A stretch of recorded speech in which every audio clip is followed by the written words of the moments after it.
No Simple Road is stoked to have Sunset Lake CBD back with us as our sponsor. Sunset Lake is the real deal. If you've looked around trying to find CBD and it just didn't do what it was supposed to do, this is the place you need to go. They've got every kind of product you can imagine, including CBD tinctures with sleep gummies that are great for getting to bed, CBD gummy bears and reishi-infused chews that can help bring you a little bit of calm in a stressful day. They've got salve. They've got smokable hemp flower that's great for folks like me that don't want to get stoned and paranoid but want to have the benefits of cannabis. Well, now you got it. And they even carry CBD products for your pets, man. I'm saying this is Darwin approved stuff. Go over to sunsetlakecbd.com and check out the full range of what they have. This is Vermont grown, right to your door, and they're giving you 20% off. So put in the promo code NSR20 when you're checking out. You're going to get 20% off your whole order. And I know you're going to love it. They even have subscription options open for you, so you don't forget to get your medicine. Go check out Sunset Lake CBD, everybody.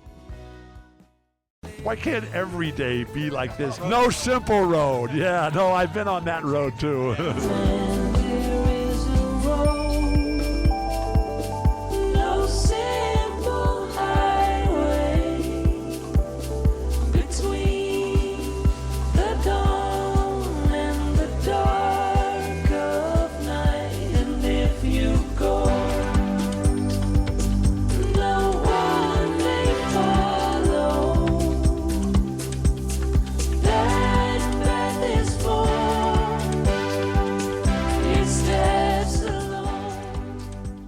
It is Mother's Day. Yes, it is. Definitely is. Happy Mother's Day to all the mothers out there. Yeah, happy Mother's Day, Mom. And it was every yesterday, but well, not for us. we're saying it today, and then it can feel fresh. Do all the mothers out there feel fresh? I hope so. I'm feeling pretty funky fresh. All right. Hey now, No Simple Road family. This is Aaron. This is Apple. And it's Funky Fresh Mel. That's right. Yeah. She's a mother. She's the mother. I'm a mama. She's the mother of the house. I'm a nunu. She is Grandmama. And this episode is brought to you by our friends at the Edible Beats out of Denver, Colorado. We love having the Edible Beats be there with us. And hey, look at that. Look at this tan stud muffin over here. Dang. You look good, Scotty. Thank you. I've been in Mexico for a month. How was that? Are you still there? Yeah. I'm just doing some house chores and getting ready to head back home in a couple of days. Came down for the festival and brought our whole crew, and it was unbelievably just magical. And then my wife lets me have a 2-week sabbatical, so it takes me a week to catch up back into myself. And then the last week I've really recharged and just been immersed in nature. So it's been a great 2 weeks. Heck yeah. You are glowing. Yeah, man. Literally. Yeah. So the hat means a lot then. It means that we're seeing renewal. Right Full on. renewal. That's just as important as everything and anything else that you do, is that recharge. You need that sabbatical. You need at least 2 weeks. That's important. It's imperative, actually. And if you go on for too long without that, I think that we all know what any number of things can happen. It's just breakdown, slow or gradual or fast breakdown, Yeah, absolutely. I haven't done it in a little while, but it's amazing to see the results of what it can be. And it's challenging, when you have a partner, because you want to be around that person and you don't want to disappoint them by not leaving. And then you have to really trust that there's nothing going on. You can take, not personally, the statement, I need some time alone.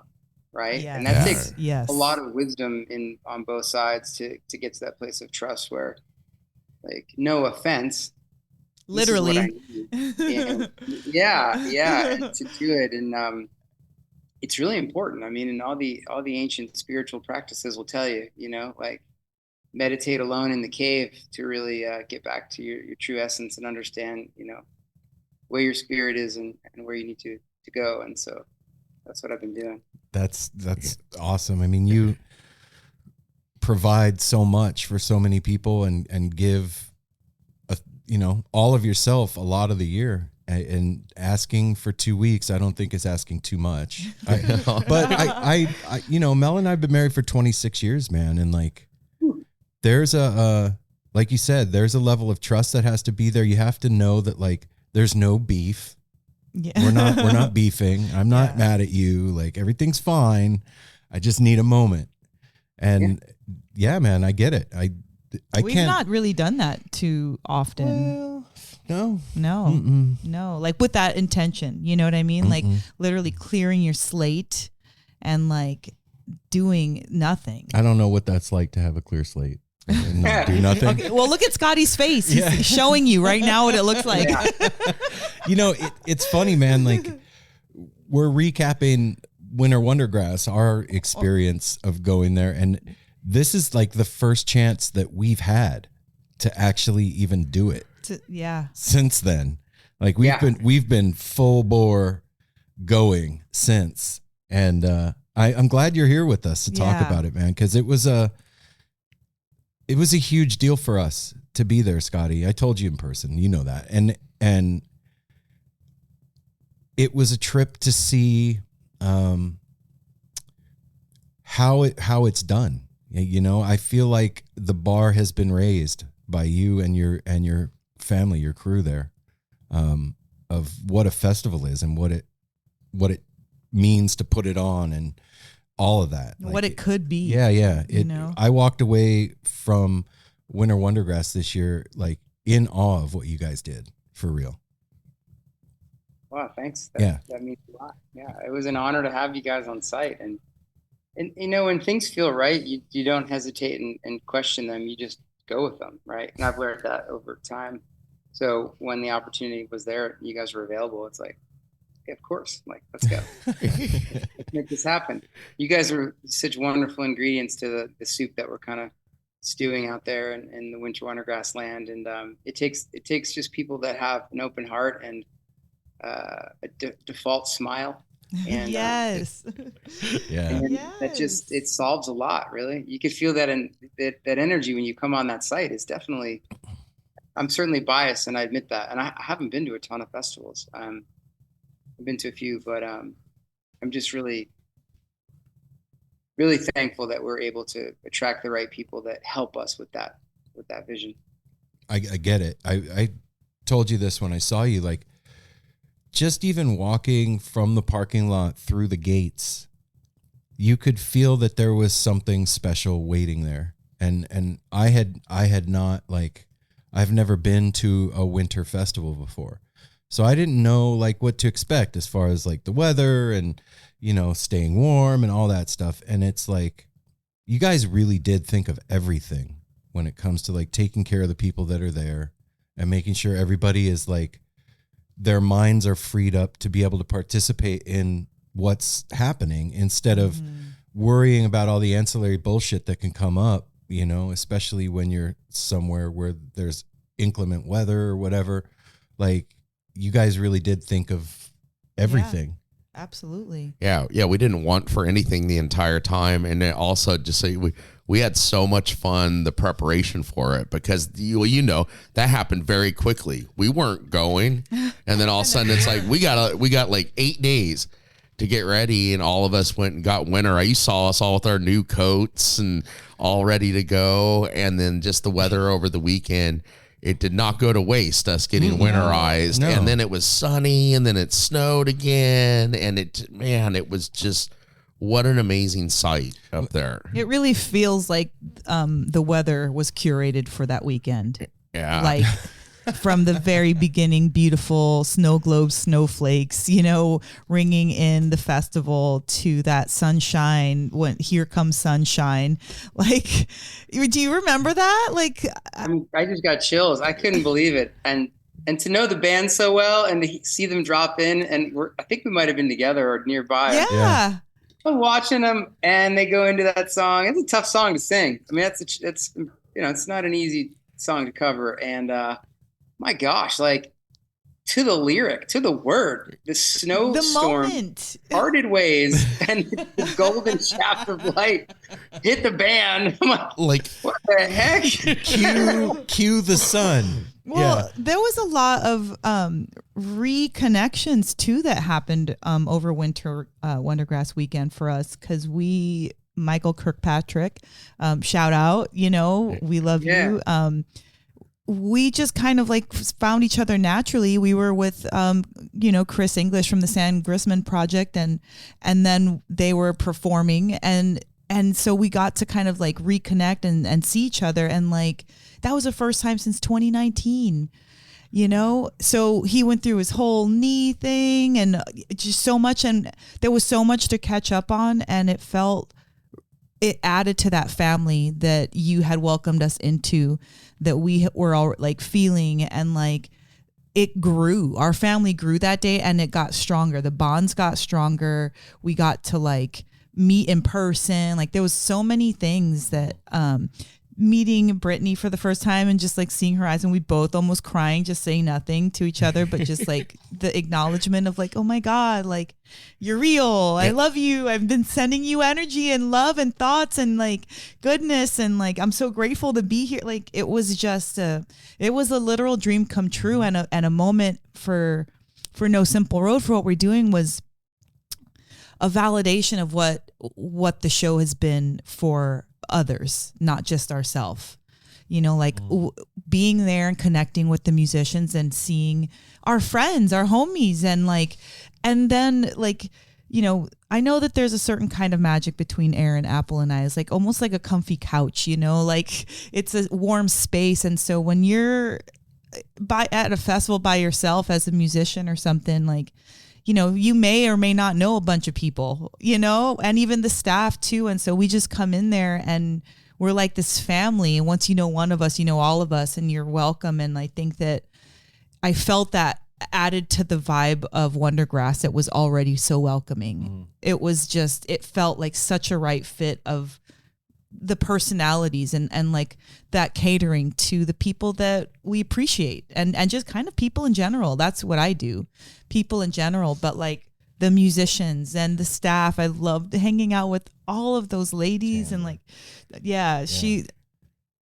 everyone was amazing. I just wanted to say that because there was so much that culminated there, The other thing that we noticed too was like we've had access to a lot of backstage and stuff. The backstage was so comfortable at the late night shows and the main stage, everything, because you noticed that all of the musicians, and we know a lot of it, were so comfortable, relaxed. A lot of times, especially at festivals, they're like in a rush. You got to get in and get out. The crew was hectic. It was so calm backstage with the staff, the musicians. We felt so comfortable in that aspect too, because a lot of times we don't like to be backstage or side stage. We don't like to get in the way, and you feel like that sometimes. Never felt like that at all the entire time there. No, Scotty, there was at other festivals that I've been to, there's like a delineation between what's going on backstage and what's going on in front of the stage. And like, I didn't feel that at Wondergrass at all. It was one thing that was going on. It was for the people that were out front, that were enjoying the music and the food and everything that was going on out there. It was the same thing that was happening back behind there. I think that's what Apple's getting at. Yeah. It was just the vibe carries through. It's not. It's not a setup. And I'm just wondering, man. Like, you do a bunch of these every year. You do Steamboat, you do Tahoe, you do Baja, and then you do the river stuff. After each one, do you like get with the crew and do like a what went well, what didn't go good meeting?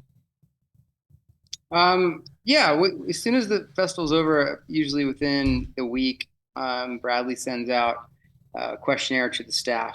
We encourage everyone to take notes all the time on your phone, in your journal, wherever, and then take all those notes and just drop them into this quick little questionnaire. So then we capture everything. Mm-hmm. And so then when we get together, all of the raw data is captured. that's the most important part. We can kind of extrapolate it and review it later. And we also send out surveys to the attendees, and we get nearly 1,000 back.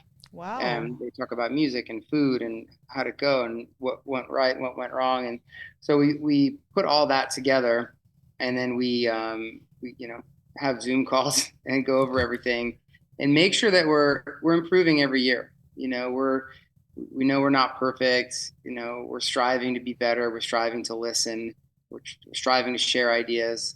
It was great in Baja this year. The first time we did a little staff retreat. So right after the event, I brought 18 of our crew down here. Mm-hmm. Wow. If you work all 3 festivals and you're in the trenches and really crushing for us, and I fly you down and put you up and buy you tacos and some beer and have you part of the crew. It's like a thank you. Yeah. Fuck yeah. We had about 20. It was really amazing. And then the last couple of days, we just sat around the table right here in the yard in the middle of the cactus forest and just shed and talk about all the different ideas and how we can get ahead for next year. And then took everybody out in a boat and we talked about ideas and watched the manta ray migration. So manta rays were jumping out of the water, chased by dolphins and other sea life. And there's turtles out there and dolphins. And then we go to a deserted island and sit on the beach and drink a beer. And so that's kind of when we dig in and recap and just try to make sure we're listening and we're jotting down all these notes. And then, right now we're building, renewal, and we're going on sale soon. So it's like, let's make sure we go back and see what we did right, what we did wrong, and make sure those notes are being implemented into our course of action moving forward. And I feel like I'm finally getting ahead of this. It's been a game of reaction and catch up. And, I'm really working in my life to respond and not react to every situation. Response is good. Reaction is usually tinted or tilted with anger or jest or contempt. And so responding is what we're attempting to do. Respond to the situations and not react in the moment and plan ahead. And we're kind of doing that right now. We just did our pre-sale for 2025, which is amazing. Just a little quick, here's a super low ticket. We actually went on sale like cheaper than the last 2 years. We're like, we want to be anti-inflation.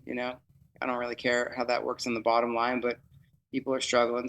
So we did that. And now that it's out there, it's like we have a little bit of time, which is really cool to respond. And yeah. And also like we were saying at the beginning, man, like, stuff like this comes from the top down, and not that you're the end all be all of WinterWonderGrass, but this is your baby. It's your company that's running it. Like, you're doing the thing. And if you're not right, then the thing isn't right. That I learned that with No Simple Road. If I'm not right, this is just doesn't work out the same way. And just that you're conscious of that and take the time with the people that are doing the thing afterward to sit down and go, all right, man, what did we do that worked out and what didn't happen this year, and how can we fix it for next year? And like, I think that's what we keyed in on coming in there. That, I want to ask Mel, like, we've been to a lot of festivals, and I'll ask you too, Apple. For you, how was this different? Well, okay. I mean, there was a lot of differences in this festival, because I felt like this festival was not just 21 in the sense that like it wasn't just young and like ready to party and like have a good time. I felt like there was like an elegance to it. Getting there, having to make just getting to the location, strictly even that, and making preparation. This is very thoughtful and mindful. And even walking in to see you, Scotty, that was something that was, it wasn't just part of the background. It was part of the experience. This is the person who's creating this, who's greeting his people just coming in. Like, this is like the second one, right? By the year into the year, And so like, there was a lot of, it felt very accommodating. It felt personal. It felt intimate. And festivals, I can't always say that feel intimate or personal. That's not necessarily something I would use to describe a festival. I would say fun or, like super cool or whatever. Here, I just felt like it was about the music and it was about the weather, like what was happening on outside, like a big party every day, not a festival. But something that was like it just felt so right every day when we went in there at that, was 11 o'clock or 10 o'clock that's whatever. I love about it, Getting into a festival, strolling in, it felt very considerate. And so there was a lot of things about this festival that makes it worth it for whatever price you have to pay, time you have to take off, clothes you have to buy.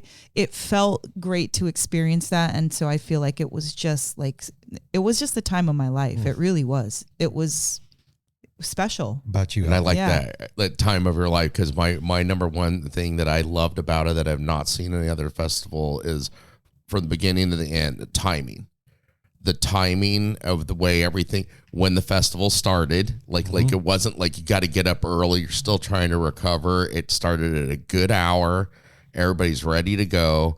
And then the way the music was on the stages, you did not ever have to miss anything on the main stage.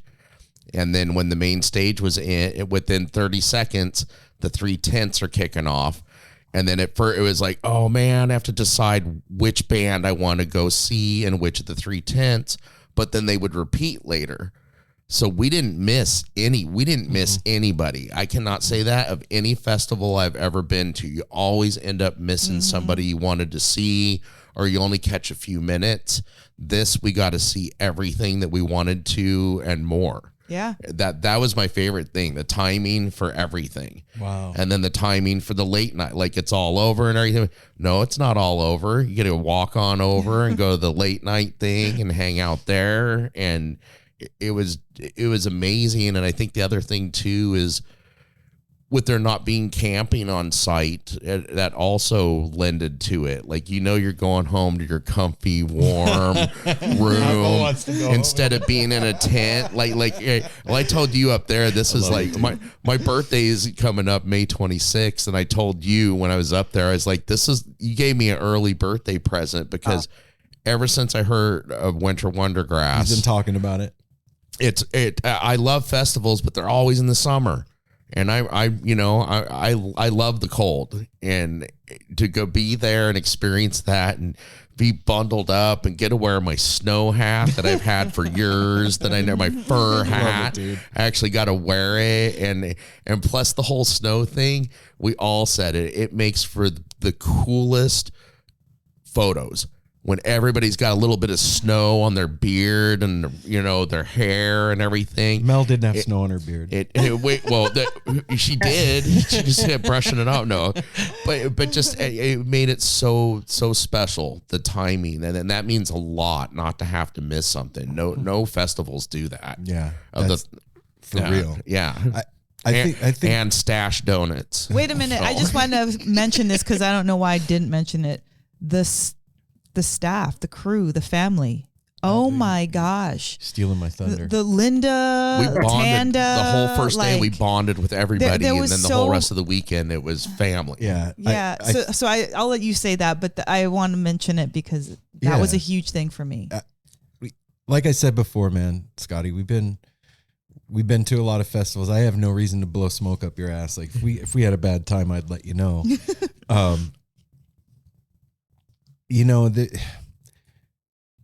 You hear the word family thrown around a lot in the communities that we're in, and sometimes you feel it and sometimes you don't, and that's okay. Your family's not everywhere, and that's cool. But from the minute we walked into WonderGrass, I felt that feeling of community and family in a very real, visceral kind of a way. And not because of anything that you had done for us, but because of what WonderGrass is and the way it's put together. The lineup was just fucking outrageous this year. I got to see Paul Cawthon, who Mel and I love and been dying to see. But even more than the music was just the relationships with the people that we met and that we fostered while we were there really made me feel like, wow, this is what it is. Like, we're all getting together and we're celebrating with music and we're having a good time. And I always thought to myself, there's more. I got to know there's more. We all this energy's here and we should be doing something. And that something is connecting with each other. And I really found that at WonderGrass in a real way, man. I just got to say thanks. That's awesome. Yeah. I appreciate that. That's definitely the plan. You know, I set out like the very beginning, I just wrote down like, this isn't about any one band or any one person. You know, we don't want to rely on any group or artist to carry it. We want to build something that people want to come to no matter who's here, because they know that the energy and the feeling that they'll get is something that they need, that will, and enhance their state, that'll make them feel better, make them feel more connected and more alive and ready to head back recharged and passionate and excited and full of intention. And so it's nice to see that's happened, and people are responding to it, and they're very grateful and appreciative, and it's fun. I see the same people like at Tahoe, every day I'll go up to the gates when we drop them at 3, and it's the same people 8 years, this crew from Sacramento, and they're just awesome. We just chat, we catch up. How's life? How's the year been? Just laughing and be excited to see. And, they're like, hey, why don't you do this or that? I'm like, cool. I take all of those, points and tips, and we just have a great time. And it's real. Like, there's no need to try to fake that, because you can't, and our staff, to your point, I mean, it's the best. It's the best in the business, hands down. They really care about each other. They really care about the music. They really care about the attendees, the artists. And that's why you see at the side of the late nights, I invite my whole staff to go and they're hanging out, and a lot of the artists come hang out with them. There's no walls, there's no barriers here. There's just respect. And if you aren't respectful, or if you're, partying too much, or just not being a positive force around that unit, it's pretty obvious. And it's great to see that. It's great to feel that. And nothing makes me happier than seeing, the guys working hard out there, dealing with the site all day, at the end of the night, taking a shot of whiskey with an artist and a quick high five and a hug, and without want, just to say hi. Yeah. The connection. I think you just nailed it. There's no separation. That's what I was talking about like a few minutes ago, about how there wasn't any difference between what was going on backstage and what was going on out in the front. There's no separation. There wasn't that weird wall. And for you, Scotty, what after this year at Tahoe and Steamboat, what do you think went really well this year? That's a good question. I think what went well was more internal this year. Going into this year was, I think we talked about on the last, our first meeting. It's a really tough year. It's a really strange year for festivals. You've noticed a lot of canceled, gone away. Weird. And there's a lot of different factors, which, we don't need to get into, but there's a lot of things that caused that to happen. And we were feeling that, and we were not in a place that we're accustomed to be. And, our ticket sales came later than normal, and there was a lot of stress on me and pressure. And I try not to push that out to my team, because that doesn't help. But I did ask them to really see where we can be efficient and where we can synergize and how we can roll up our sleeves. And a lot of people did double duty, and everybody kind of came to the table and said, okay, let's just work our tails off to get through this one in terms of the business, right? And still be our positive, happy, jovial selves, but let's do the work. And I put that on everyone's plate, and everyone did the work. And it was pretty incredible that by the time we got to Steamboat, things ramped up as they do. And, it sold out. It was incredible. But there was a great sense of pride and hard work. And you could sense that in the crowd. They really I talk to my crowd. I'm transparent about it. I'm like, what do you like? Wonder why the tickets are a little bit lower than the last year's, and and then I take it personal. It's like the lineup, it's new bands. Like, you didn't see all your favorites. It's all this new stuff, and so many people would say, yeah, it was a weird lineup or this and that, and then they'd get there and they're like, my God, like everything was incredible musically, and they're leaving with their favorite bands, which we always try to do. And so it was really a rewarding experience in Colorado. The snow came there as well. I mean, it snowed 3 feet in 3 days. Oh, it was shit. Wow. Great. Wow.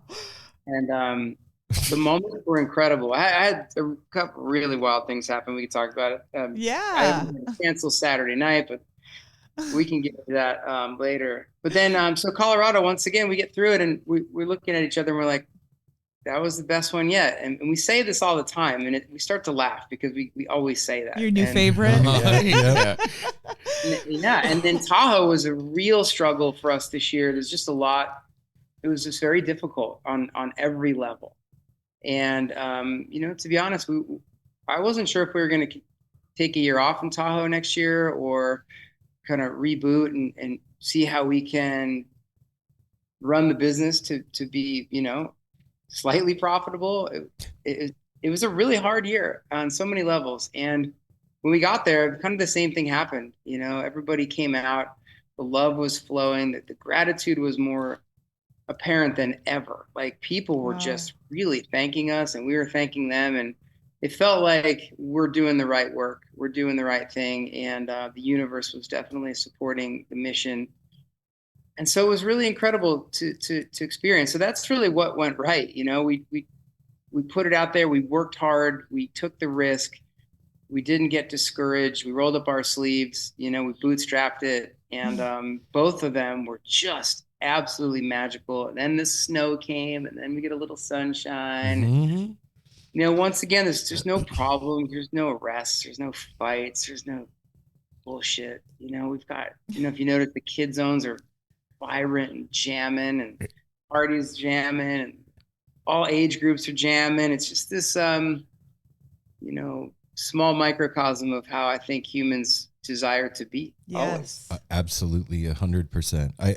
It's the weirdest thing that, like, it takes us being removed from our day to day, right? We go to some location, Tahoe or Steamboat or wherever, and we're at a music festival, and that's the thing that, like, puts everything in perspective for us and recharges us and brings us back. I was driving today, and I was listening to Fish from the Sphere, and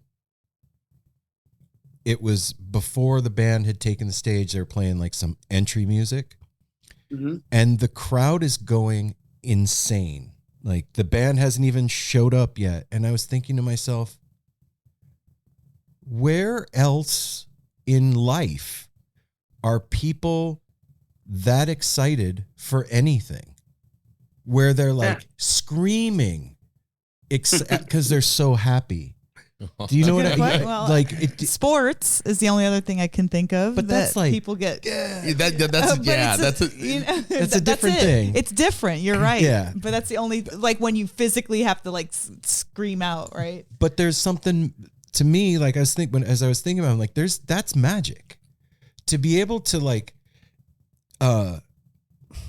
conjure that in people with just dimming the lights, man. You just know it's almost there. Something's, that's brewing. And then here we are, like, now we're 8 weeks away from WonderGrass. I don't know how many weeks. I don't know. Whatever. Yeah, it's been a couple months. Several weeks since WonderGrass, and I'm hard to believe. Still feeling it. Like, that thing is vital to human beings. So it makes perfect sense to me that the universe would conspire to reward that and give you the cosmic nod to keep going. You know what I mean? Like, it has to be, especially now, man. Like, man, the world's weird and whatever. We need that. It needs that stuff. It does need that. And that's what, because we all talked about it earlier. The other thing that we all walked away with is nothing like seeing somebody you haven't seen live, even though you've listened to them, and then learning about new bands. Like looking back at this, the Broken Compass Bluegrass. Holy shit. They blew us all away with the Asian fiddle player. She is so amazing. That band blew our doors off. Where did you find out about them? They're somewhat local to the area. They're super young. I think it's one of the dads or uncle or been hitting me up, and we'd love to get the kids in there. So they did a pre-party last year, and then I put them on the festival this year. And they were so grateful and so stoked. And then I put them opening for the Dusters. And they actually, the gal, I forget their names. The kids were backstage hanging out, I think, with the dad. And they were just in awe, just mesmerized, just couldn't believe it. And the one kid looks at me, he's like, it's obvious you're doing something really special. Like really magical. I've never felt like this. I don't know exactly what's happening, but the nurturing environment, the way everybody's honest and kind and considerate and just who they are as human beings and non-judgmental. It's a thing that's it's quite powerful. But to see that band feel that and make mention of that, to me, that meant the world. And then they follow up. They're so gracious. Thank you for having us. We'd love to do it again. And I said, let's do it again. Oh, hell yeah. Right on, man. They blew everybody away. That was the hardest tent to get into. Yep. It was, well, except for Sam Grissman got very tough. That and Digging Dirt. And Digging Dirt. Digging Dirt. We love them and have them on the show. They're one of my favorites. And to see them there in that bluegrass environment doing their thing and turning everybody on to their music, that they were amazing. The other one that got me, Scotty, that I'd been watching them on Instagram, but clips on Instagram don't tell the whole story. You got to see them live, and was Shadowgrass. Yeah, dude, those guys, man, that band has some real talent. That's smoking. You got another one, Apple? Yeah, we got to see them several times. Well, all the ones that were on the side stages. I'll just say a couple more. Shadowgrass was the next one I had, and then Kentucky. They were fun. Kentucky and Cast Iron. Who was the other one? When we saw Pixie and the Party Grass Boys. And the Party Grass Boys in like the food tent the first time, and then at the late night opening before Frasco that was a great bill. Them opening for Frasco was a great combination, because man, when they what is it? They did Devil Went Down to Utah. Yeah. Is the one they do, and that holy shit, that was amazing. I got to say too, Scotty, I've seen a lot of get downs in my life. Those late nights, holy shit, man! Getting down. That's a very special thing going on in that late night tent, man. Isn't it fun? When I used to, when I was touring with my old band in the '90s, we'd go down to New Orleans and I'd sit in and freestyle with different people and just play and have fun. And the thing that I'll never forget, I can't remember, favorite bands I saw or show specific, but what I loved so much was, leaving the show at midnight or 1 o'clock and being like, oh, there's an after party. You get to that one and you go from 1 to 3, and I'm like, wow, holy shit, that was amazing. And then people, oh, there's an after party. Oh, wow. And then go to the next one and it's banging at 3 to 5, and then you go from 5 to 7. And I was like, wow, this is incredible. And then the band you saw playing the first late night is sitting in on the second late night. The band you saw on the second late night is sitting in with the band from the first late night at the third late night. And then they're all sitting together on the fourth late night. And then they're all having Bloody Marys, Igors or something, and getting down and sharing this experience and this energy with the fans. And it's sweaty and it's hot and it's dark, and it's like, this is amazing. And so that's what resonated mostly about my New Orleans experiences. early in the day, was jumping around, and you'd never know who was going to get in there and sit in and pop up, or what bands you might see that you've never heard of. So I really curate those, obviously intentionally, with a lot of work, and I put myself in that mindset of, 11 o'clock, 12 o'clock, like who's bringing it, like who's got that energy, Yeah. what's the proper way to integrate like post festival and then into a late night, and then, the headliner of the late night, and who's going to leave you feeling really good, high, but not too high. Cause I don't want you to leave with energy to expend. I want you to expend your energy and then feel like you were brought back down to a level of, consciousness, Coherence. so you could slide home. Yeah. But I love those.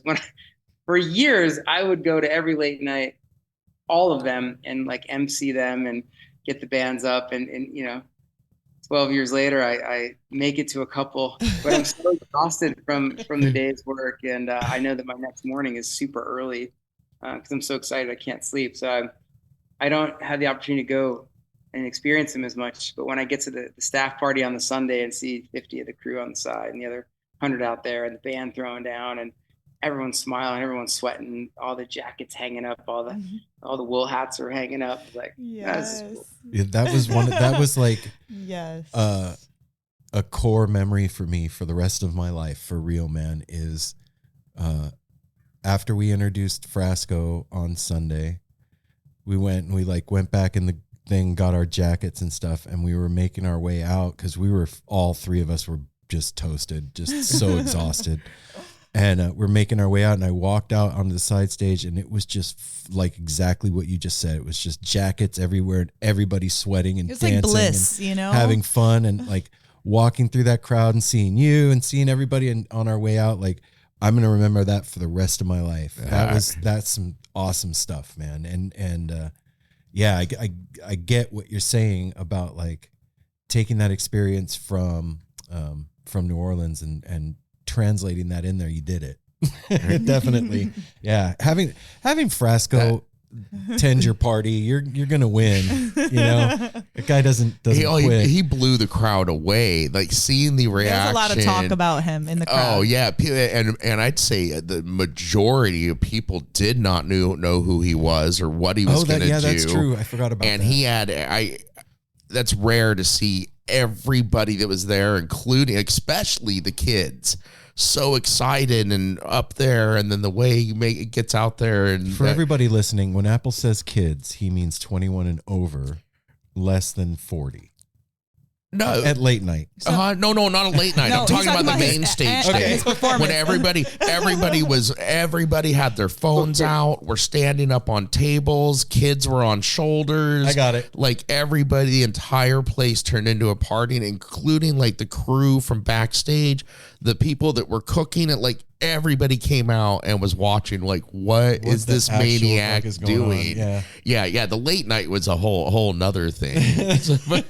Yeah, but that was fun too. That Sunday night, that was one of the funnest experiences I've ever had backstage before the late night back there with Andy Frasco and the UN and Pixie and the Party Grass Boys, and Michael Kirkpatrick was back there. Torrin came in, like all the musicians, everything was over, so all the musicians just started packing that room back there, and we felt so comfortable with everybody. You start to see what the community of musicians looks like too. Yeah. They're all giving each other hugs and, oh man, I haven't seen you in a long time. And you're going to sit in with us. And we don't get to see that from the fan perspective out. No. And it was so comfortable. And then the other thing too, from the entire festival that I know the three of us agree on, that was such a treat to see, was Sierra Farrell. Oh yeah, we'd never seen her before, and she like puts a spell over the entire place. She's like an enchantress, and she changes from one thing to the next through the songs. Just she was a highlight too. That seems like a heady woman there. Yeah, enchantress. That's a great way to describe her. And I felt the same way. I'd never seen her. And we all just kind of watched the set in Colorado and California. We're like, wow, this is so beautiful. Yeah. I'm a huge fan of artists that can be wildly captivating by bringing it down and in, where you have to almost and then everyone's gentle, Yeah. Yes. vulnerable, and then they bring you in, and then they capture you with their spell. Yeah. And she did that a Absolutely few did. times, and she had so much fun. Hung out Aw. with her later. She was just running around and having fun. She said, "I feel so comfortable here." Yeah. There it is. So I wanted to ask one thing, speaking about getting heady. After the 3 festivals are over, and then now you stayed a couple weeks and kind of heading out back into the world, what's like one theme or one lesson or something you can give us that you've like learned through either the festivals or your time alone or a culmination of everything? I think this time alone was like really profound for me. You guys have a glimpse into my life personally and, and professionally, because it's the same. And it was a really difficult year.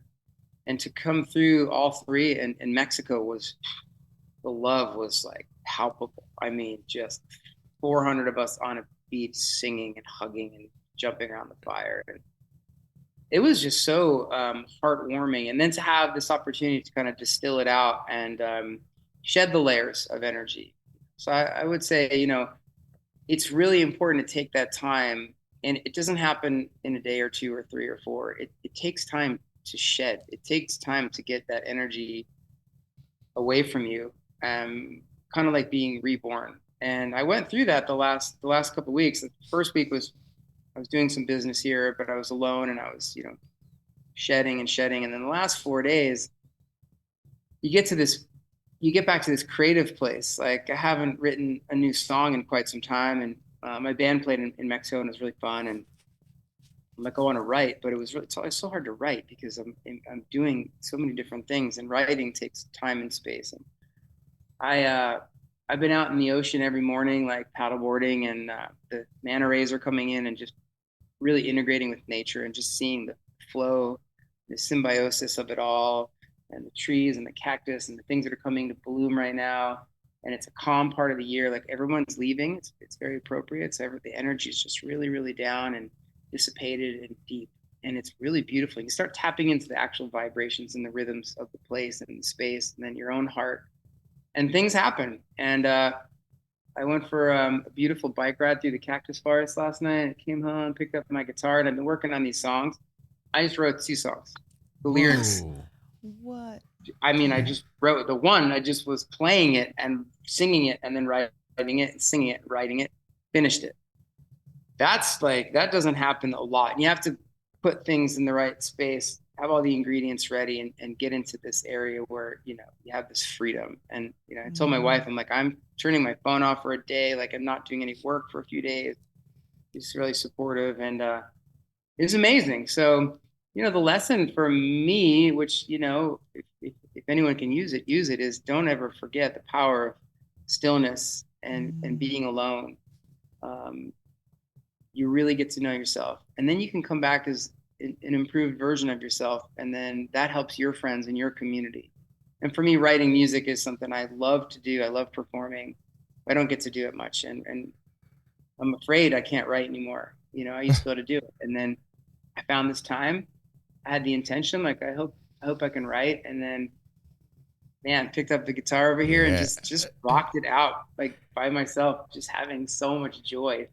And then I get to go back and teach it to the band and play new songs. And a lot of it was about the journey this last 6 months, and felt really good. So hell right yeah. on. Well, speaking of writing, I did write a little poem of WonderGrass that I wanted that I wanted to read. I didn't even know about this. No, I wrote it after, like on our way home. Okay. Wondering about WonderGrass, recounting on how we crossed paths. The conscious festy scene and bluegrass too. I wonder what Tahoe has in store for us too. The gathering of the tribes, kind and creative. The showing of hearts means we really can make it. Conversations can change the passage of time. It doesn't all have to be about making a dime. Connections can come as a surprise to wake up your heart and open up your eyes. Mm-hmm. Oh, yeah. Oh, yeah, baby. Right on. That's Right beautiful. on. That's really cool. That was what I had for WonderGrass. Wow. It's so funny. Verse 3 of one of the songs I wrote yesterday is write a poem, take a photograph. Oh. Wow. If I could remember, hold on, I got it now. I'm like, what's the second thing I wrote? Because it was all just coming out. Write a poem, take a photograph, wait a week to take another bath, skipping stones, courting fear, face your soul, and all will be clear. Oh. Yes. Yes. This has made me think of one more thing. There's so many highlights from that festival, but I love how you sneakily did it when you told her make sure to catch Picking on the Dead in a little bit there. When we came in and you came out and joined them on the drum or you're back there. You had the drums, the chimes, the percussion, everything. That was amazing to get to see you up there, like playing and smiling and seeing the reaction of the crowd. That was great to see. Also, I'm dying to know, Scotty. Tell me about Saturday night in Steamboat, man. Oh, boy. We're crazy to throw outdoor festivals in the winter, and now right? Now you see what's and all the moving parts that you probably can assume are happening based on all the things we'll have to deal with. So, of course, the build for Steamboat was beautiful, sunny, 42 degrees, 45 degrees, Wednesday, Thursday into Friday. And then Wednesday night, we're looking and we're like, oh, there's a shift coming in Saturday, right? So a couple inches, 4 inches, 6 inches, like that's not a problem. And it looked like it was sticking around Sunday, Monday. So we're watching the stuff. And then, Thursday, we're watching it while it's sunny and beautiful and shows are going great. And Friday, the same. We're like, this is a very interesting storm. And so we pull a lot of different weather forecasting. And, we also have an anemometer on top of the stage. We read 2 of those to try to get our own data. And nobody was able to really predict or model this storm off anything recently. They haven't seen this in, 10, 15 years at least. And it was weird. As a front edge coming in, it was really, really warm, and then a lot of snow was coming, right? So there's always a leading edge, and there's always wind. Wind is not our friend. Wind is a challenge. And you've got your protocols. Like, what do we do if we hit 20 knots or 20 miles per hour knots? I'm thinking of the wind here. What about 30 sustained, 40 sustained? You review the tent ratings, you review the stage ratings, you review that plan with the MC to say things to the crowd if we do have a wind event, and where to go and what to go to and where to go next. It's a thing. Yeah. And so we were mindful of that, and the forecast was like 3 to 8, and it was a beautiful Saturday. It was incredible. The vibes were super high. Paul Coffin came in like a tornado. He knocked on every single trailer, went into every admin office, and basically said, "Thanks for having me back. I loved it. I love it here. Thanks for having me back. I love it here." And we're like, "Oh man, energy's happening." And Friday was huge, and Saturday is swirling, and all the bands are vibing. And Paul definitely was on fire. He's back there hanging out. Frasco was in the house on Saturday, and they're vibing, and it was like, oh man. Had some really cool friends. They were backstage. They got to meet Paul Coffin. Paul, one of the guys who puts on or runs the resort, got to meet Paul, and Paul grabbed him and said, "Thanks for having me. Let's do a shot of whiskey." And I'm like, oh shit, there's a lot of love happening, a lot of good energy. We're watching the weather. Weather feels good. Everybody's feeling good. We're like, hey, let's go ahead and raise the speakers off the deck. They were sitting on the deck the whole day. And we're like, we're feeling good. We're not tempting Mother Nature, but we're watching the weather patterns. We're looking at the graphs, and it's 8:00. And nothing's happening. We got some flurries. It looks like that leading edge went south, which happens a lot. And the snow starts coming in lightly, very delicately, kind of like Friday in Tahoe. And so like, all right, Paul's warm. The main stage is dark. The lights go on. The band's on the stage. They drop into that opener. I guess it was of their tour, Another Brick in the Wall. Yeah. And they're crushing it. It's sold out crowd. The place is going bananas. People knew Paul in Colorado, so while Tahoe was amazing, in Colorado was his crowd. Okay. It was intense, and we're like, holy shit! Like it's gonna explode. And right when he walks on stage, I mean, you couldn't have timed it any better. We're looking up. Oh Huge shit! gusts from across the tent, rip through the tent, rip through the VIP area. Blast open the doors, the speakers start going like this, shifting and shifting, and he's just like calling it in, like looking around, and we're like, holy shit.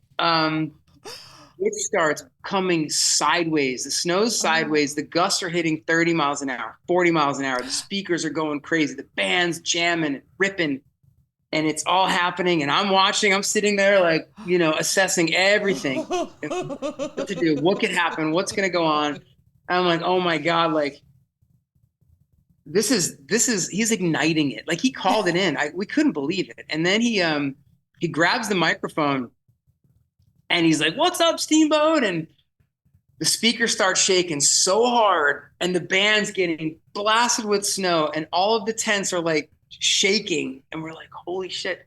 Production manager goes over and whispers in his ear. And he's like, we're going to have to pause this thing. And he was pissed, not at the right call, because that's the right move. He just was feeling it. He wants to go. Got it. Yeah. It was going. He gets off stage and he's just like, like just getting it out. And so now I'm like, holy shit. So the band gets off stage. The crew gets on the stage. We're starting to lower the speakers. The speakers are spinning and moving and knocking things around. Oh my gosh. Everybody grabs something.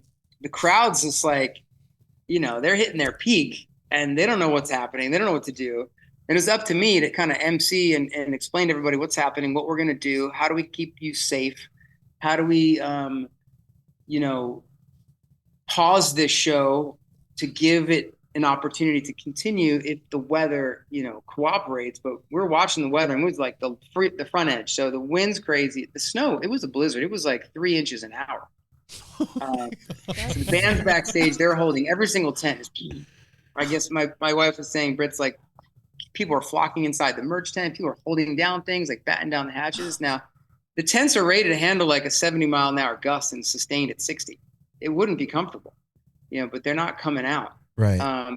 But anything that might, be loose, and we don't have much, but just things were kind of flying, like just beer cans and so I'm trying to figure out what to do. Then we have a huddle backstage with the production manager and with my business manager and, going through the insurance and making sure our plan was proper. And are we going to call it? Are we not going to call it? I'm looking at the crowd and they're ready to go. And I'm like, what if we cancel this festival? Like, what's going to happen? What do we do? And then I talked to Paul's manager and I'm like, we're trying to figure out the best route. Can you change your flights? Can you play tomorrow and open the show if we have to cancel? Because I don't want this crowd to be disappointed. And then what's the latest rating? And like, is everybody safe? There's high pressure, super high pressure. And then, and all of it has to happen now.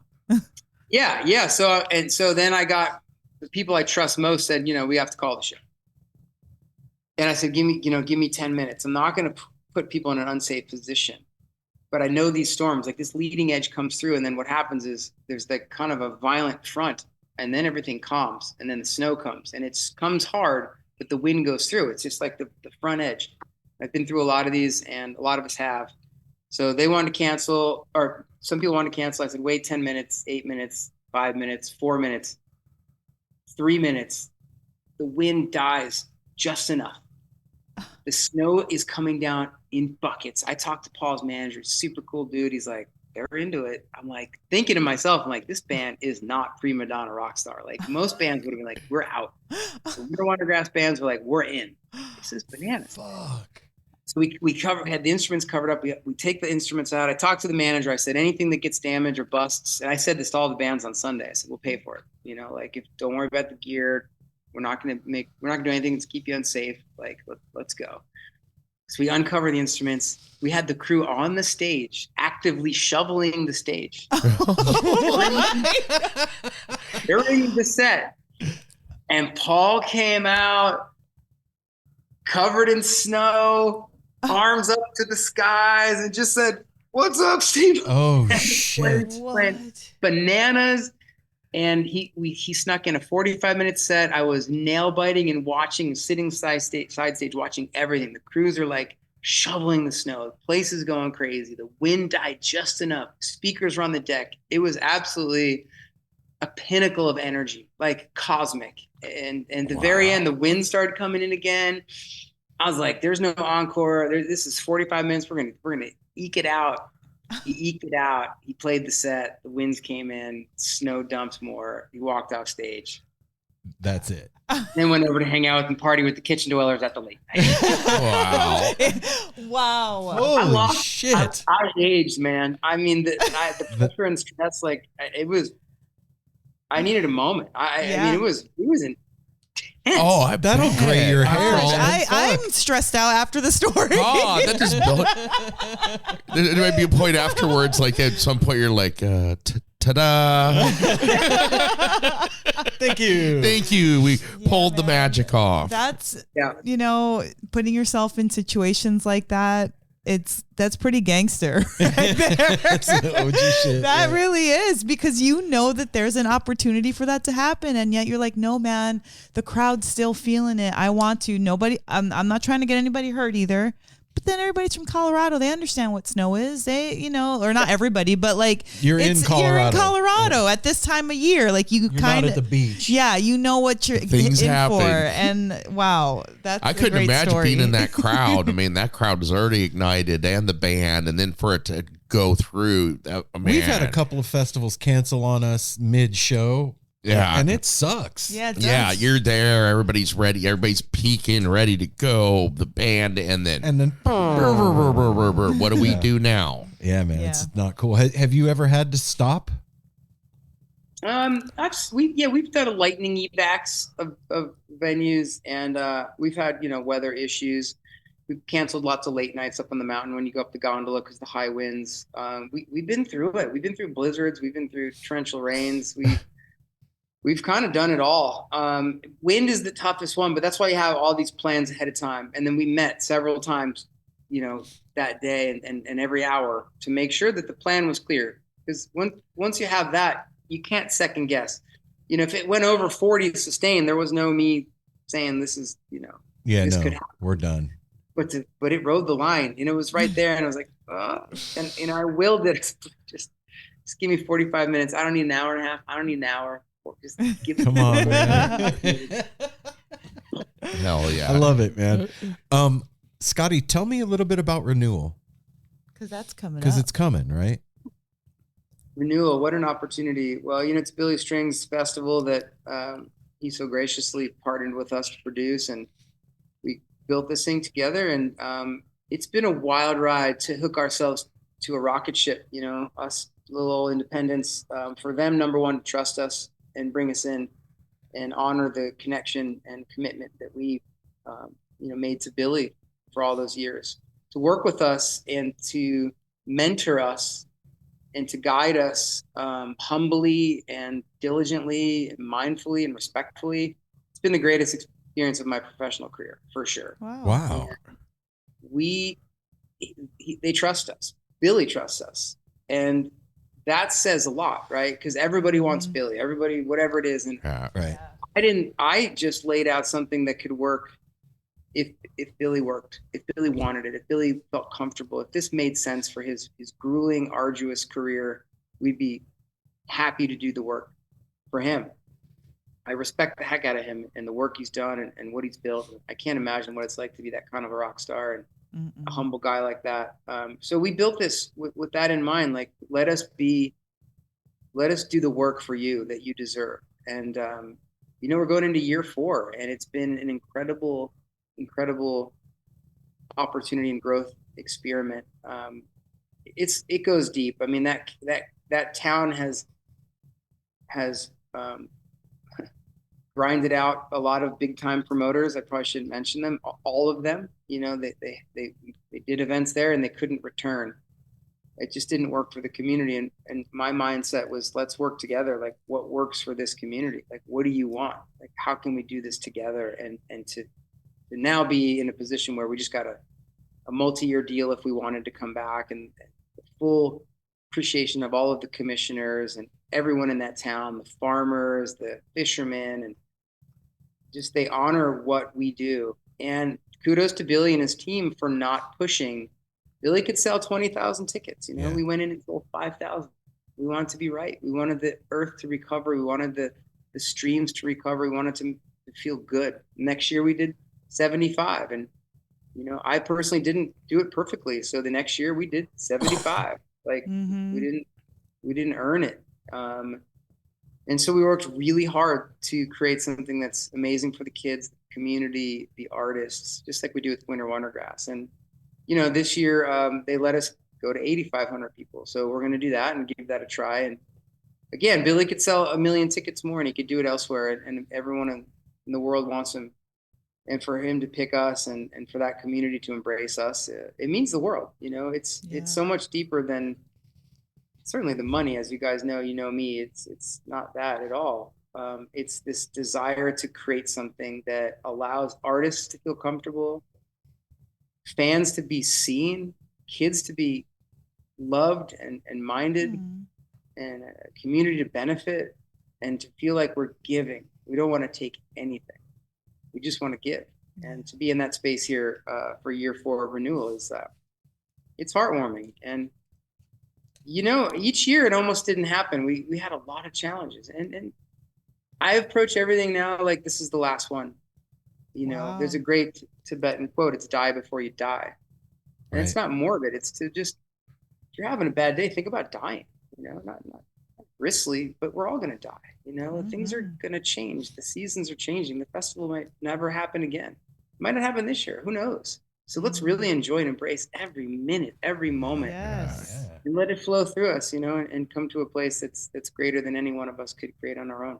It makes sense to me that you and that team are working together. It really does.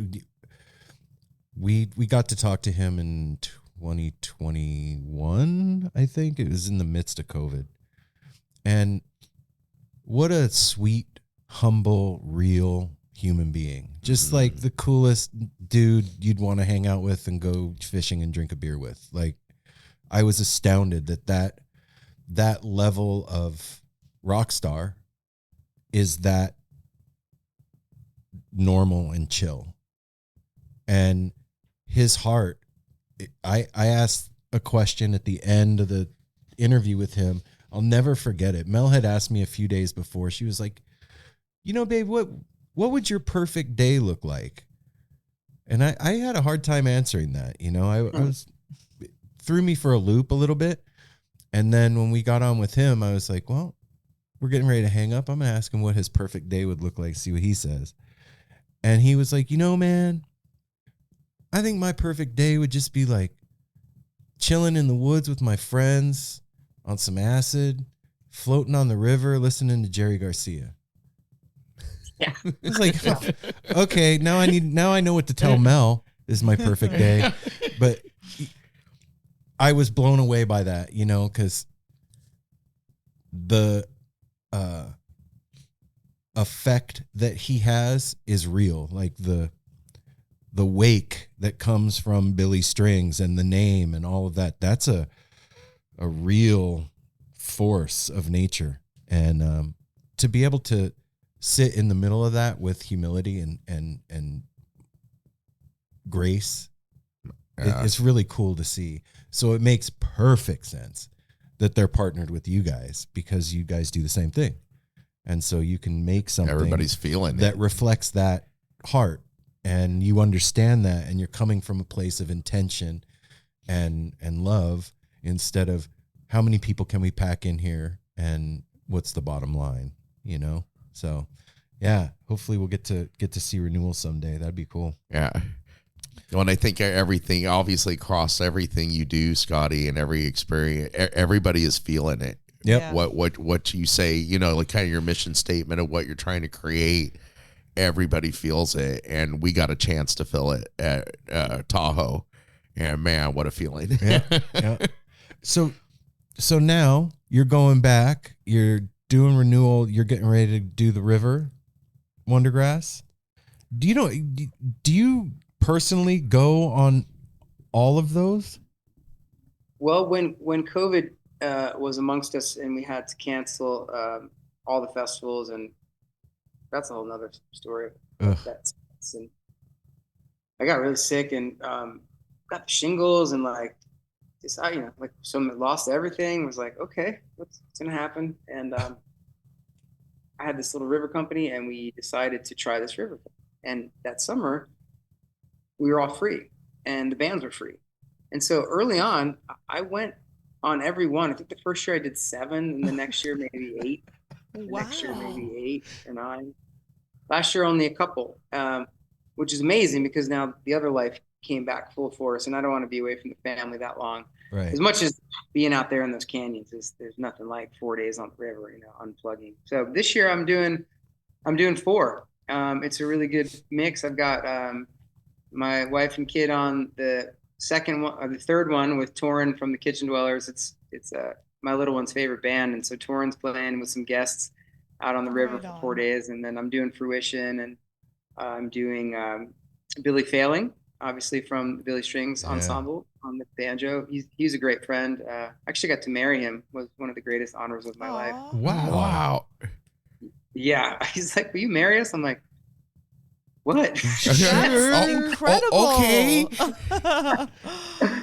So it was what a beautiful experience to I took it really seriously and wrote a lot. And anyway, so we have a really nice connection, and to spend time with him and his bride on the river is going to be sweet. And it all kicks off in May 29th with got Daniel Rodriguez from Elephant Revival. Oh my gosh. He started that band, and Emma Rose, who played with Winter Wonder Women, and an incredible yoga teacher and breathwork practitioner. And so this is a different River WonderGrass. We're doing this little yoga WonderGrass, and we're going to all bring our yoga practice in, and a bit of meditation. I'm going to bring all of my hand drums, and we're going to do some tribal workshops and some songwriting workshops. And it's the Yampa River season, so that means we ride one of the last wild rivers in the West, the only undammed tributary of Colorado. So she is wild, unpredictable, murky, sandy, big, just absolutely a living, breathing dragon.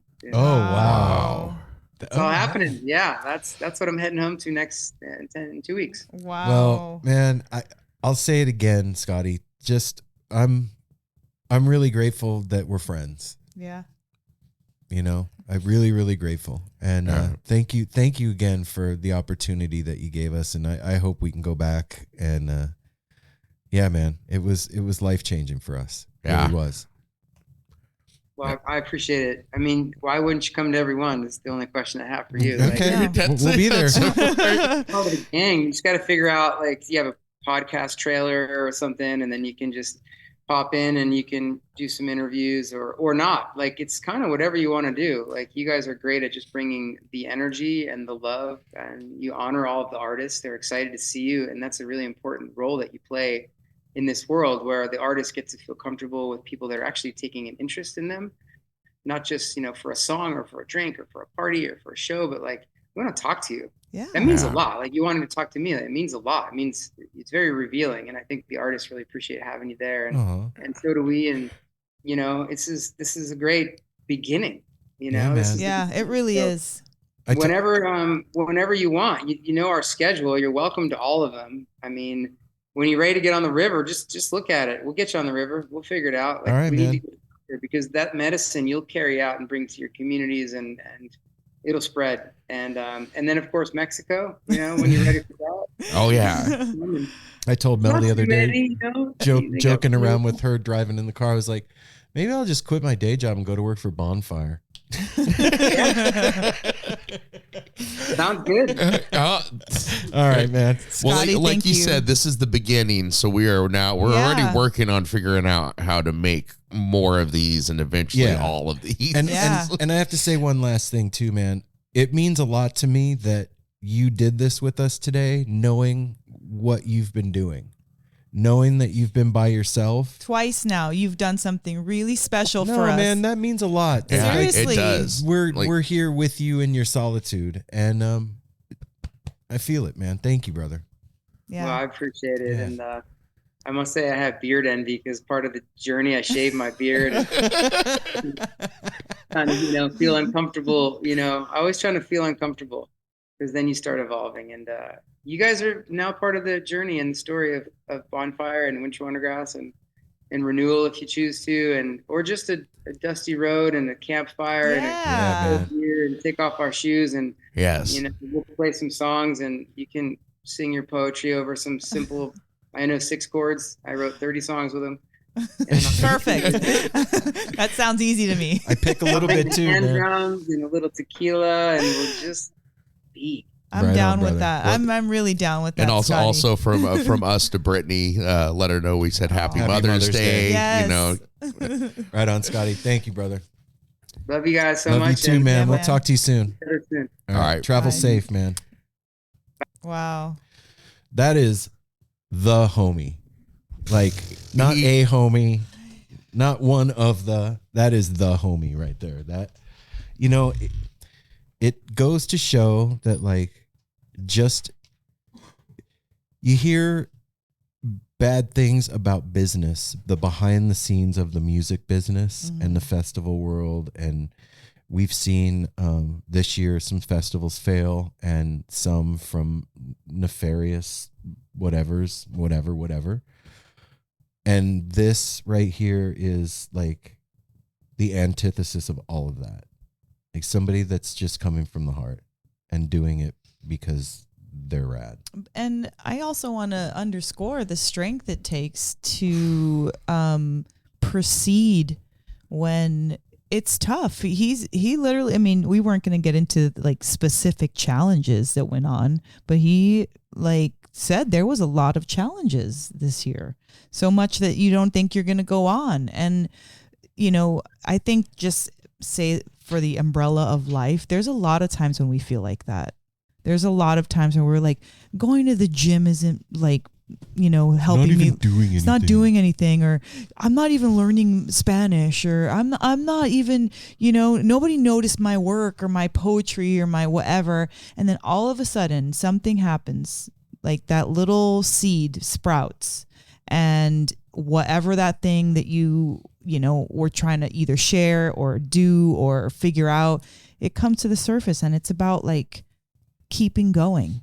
Well, yeah, think about it like he kept going through his hardship is what I'm saying. Like Yeah. he kept it All of them. going. well, yeah, you've got this like handful of sand and you're dropping grains one at a time and you're like, there's no beach here. There's nothing. You just keep looking ahead and you don't even notice that you're dropping them. One day you turn around, there's the fucking beaches behind you because you've created that. Yeah. You know? Yeah. And I think sometimes, well, not sometimes, everybody needs to be told that they are doing a good job. And just like you should tell a musician if they have like create your favorite song and you love it and you have an opportunity to, you should tell the people that change your life or brighten your life when they do. Or it's create like, a container for your fun. yeah, like I mean, it was more than just fun. WinterWonderGrass was more than just fun. It was like for me, it was like a life accomplishment.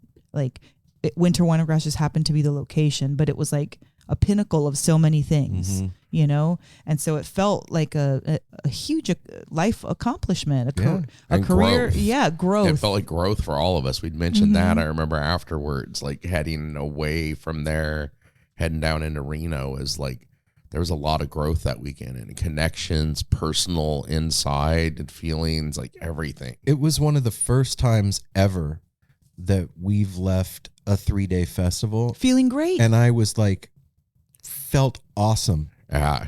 And we even had like, I don't know, 6 hours between like when we got to Reno and we had to like, Yeah, went to the park. went to Oh, yeah. lunch and hung Yeah. out the Like park. normally and that hit would the I would be dispensary. stressed and like It I was was the so chillest.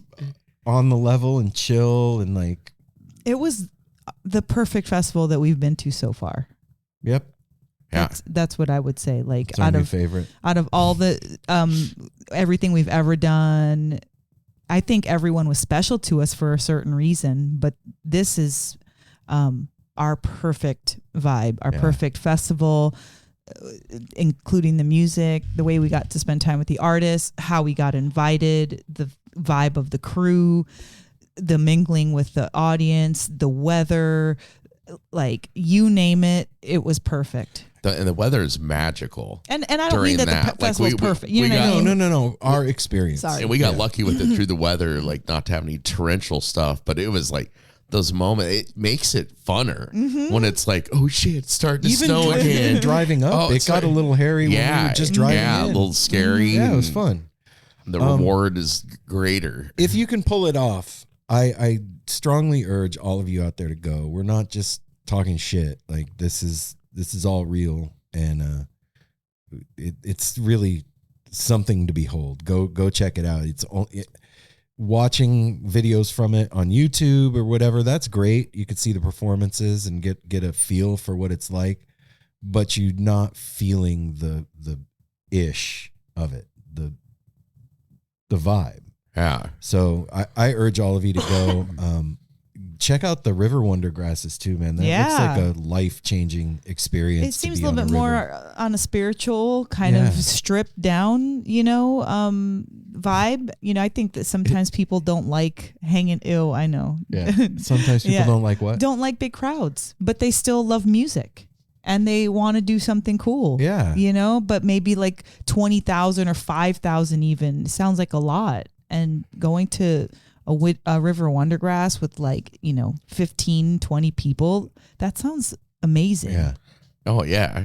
And that combines too. It combines like Mother Nature, small crowd, extreme sports, beautiful music. Like there's a lot combined music, in there. I've wanted to river raft my whole life. I've never done it. That to combine that with everything else that goes along with that's a magical journey. I just wanted to give a couple shout outs and then Twitch, remember? Oh yeah. Yes. Twitch has been hitting Hillbilly. us up on IG. Yeah. Ozzy. And happy Mother's Day to Tracy, Michael's mom, which is Scotty's partner. Oh. Yeah. Right on. Right on.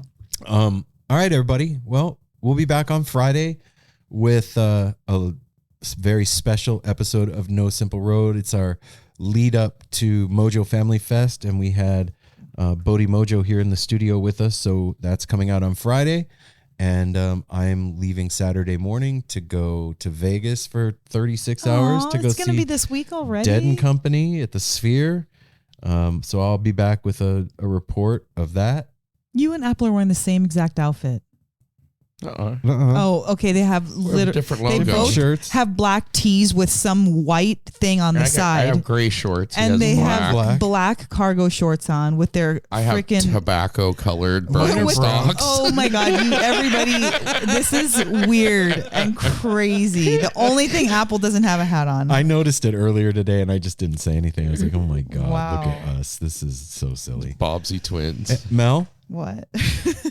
happy Mother's Day, baby. Yeah. Thank you. You are the best mom I have ever known. And that's for real. Thank you. Our kids are the luckiest kids on the planet. Very best mom that anyone could be. I try really, really hard.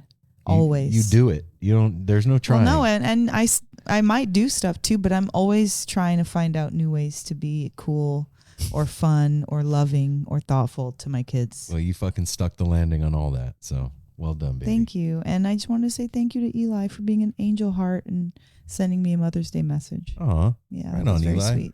Aww. All right, everybody. We will be back on Friday. And until then, take care of each other. Smile at a stranger. Safety third. Hydrate. Call your mom, man. If you can. Even if you can. If you Yeah. can't, call her anyway. She'll hear you. We love you. Peace.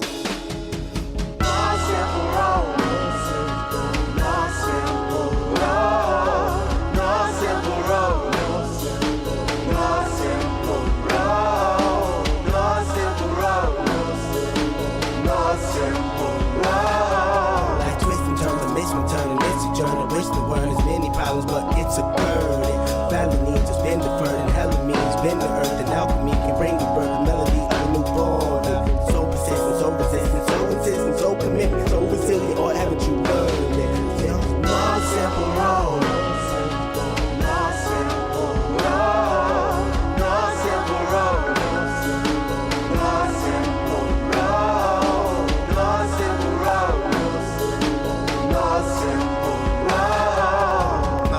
Shattered as I focus through the spot in the corner that is still intact.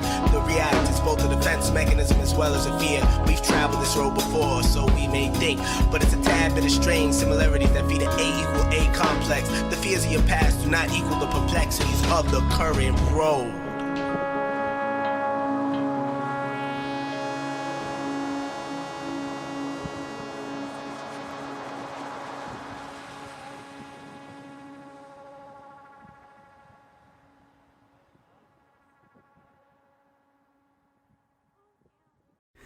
Hey everyone, it's Cam Hurt, host of the Best Show Ever podcast, and we have got a second season coming out very soon that I am very excited about.